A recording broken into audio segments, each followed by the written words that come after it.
Le renouveau du beat'em all est arrivé en 2001 sur PlayStation 2 et en 3D avec un Devil May Cry super stylé, poseur et totalement jouissif. Depuis, DmC a accueilli 3 suites, la dernière remontant à 2008 et une compilation HD réunissant les 3 premiers volets. Après bientôt 5 longues années d'attente, les fans et les amateurs de beat'em all en général vont enfin pouvoir jouer, non pas à Devil May Cry 5, mais à DmC Devil May Cry. On le sait, la mode est au reboot. Au cinéma comme dans le jeu vidéo, on casse la logique commerciale des suites en série pour donner un coup de jeune à une licence donnée en la reprenant de zéro. Parfois pour la remettre sur les rails, si celle-ci est en perdition, ou tout simplement pour la dépoussiérer. DmC Devil May Cry, présent sur le stand Capcom lors du dernier Tokyo Game Show, nous a été présenté par son producteur américain qui nous expose son concept de base.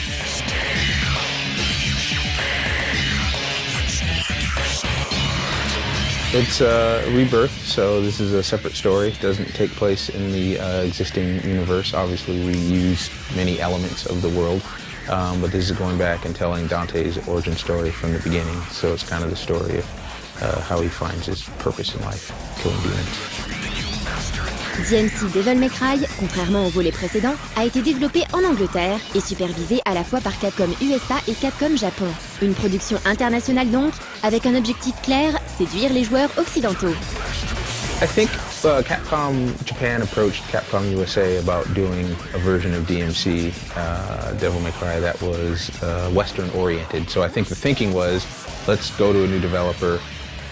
And Ninja Theory, we sort of organically came up with the idea of a reboot because it would give us the largest amount of space to make our own game and not be bound in by the existing world so much. Ninja Theory est un studio anglais situé à Cambridge ayant déjà travaillé avec 2 éditeurs japonais, Sony sur Heavenly Sword et Namco Bandai sur Enslaved Odyssey to the West. Ces 2 titres proposant une dimension combat développée, on comprend mieux le choix de Capcom. But we approached Ninja Theory largely because some people in our office had a pre-existing relationship with them and had known that they can do good work, but the proof was looking at the games they'd done. So if you look at Heavenly Sword and Enslaved, they did some things very well that were very important for a DmC game, and they showed aptitude in the areas where we thought with our help they could get to where we needed a DmC game to be. So they do amazing narrative, they do great cutscene work, they have some very impressive technology for facial animation so that they can get some very cinematic performances out of characters. All of that's important for DmC. And then in the area of combat, they showed enough skill that we thought by bringing in just a few creatives from Capcom Japan to help them, that they could get up to the level required for a Devil May Cry game. Le scénario, parlons-en. Ninja Theory a en effet déjà montré sa capacité à mettre en scène une histoire ambitieuse avec Enslaved, un projet pour lequel il s'était offert la participation de l'acteur Andy Serkis, Monsieur Gollum lui-même, et du scénariste hollywoodien Alex Garland. Well, the story is you find a young Dante who's kind of living off the grid, and he's discovered by his brother Virgil. And Dante's been living sort of hand-to-mouth. He's aware of demons and has had to fight many of them in his past, but he's not really aware of this whole structure and mechanism of control that the demons have, and Virgil does, and he has an organization that wants to fight that.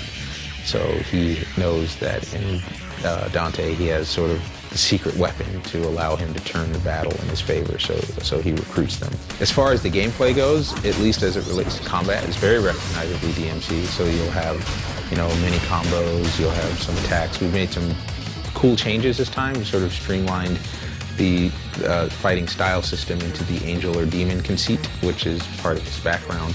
We also allow you to do things like switch weapons seamlessly so that you can flip through your weapons, which allows you to make like all kinds of combos just by sort of riffing on the available combos and weapons that we give you. Afin d'obtenir le système de combat désiré, le staff occidental aurait passé 1 semaine par mois au Japon pendant tout le cycle de production.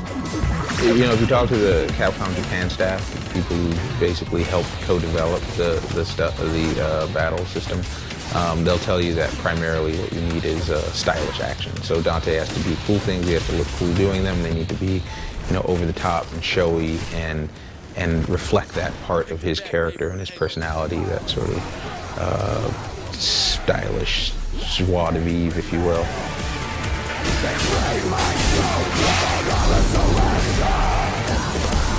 As far as things that are new, you did point out that there has been aerial stuff in the past, but this time we've kind of doubled down on it. So with the angel and demon ability to both pull yourself to things and lift things to you, say Dante can jump in the air and grab a sword, he can then use the sword to pull up a ground-based enemy in the air, use that to then leap higher in the air off of that enemy, and then turn around, grab another enemy, and soon you can have 2 or 3 enemies up in the air and you can zip around them. And really, you're limited only by your own skill and ability to manipulate the mechanics to determine how long you can stay in the air. Voilà qui est rassurant, mais on ne pouvait pas terminer cette petite interview sans aborder le tollé médiatique provoqué par la diffusion des premières images du jeu. Les fans ont hurlé au scandale en critiquant tout particulièrement le nouveau look émo de Dante.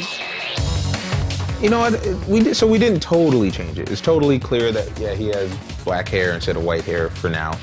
But, you know, he's got the duster and he's got an athletic silhouette and he's still got 2 guns and a huge sword. So they're very, we believe that we maintained his essence while making some changes that were appropriate to the story we want to tell, which is about his origin, and then the world that he's in, which is a darker, maybe more literally real world, slightly less fantastical than say previous DMCs have been. So, you know, it was about finding that balance. That's up front. So, you know, like as I've been saying, I think that we expected some degree of pushback. Maybe we were surprised by the duration and intensity of some of it, but I think we were also felt pretty confident that once people got to play the game, that they would see that it felt and played like a DMC game, and that is what I think people were most concerned, that it wouldn't live up to that standard, which is it won't feel.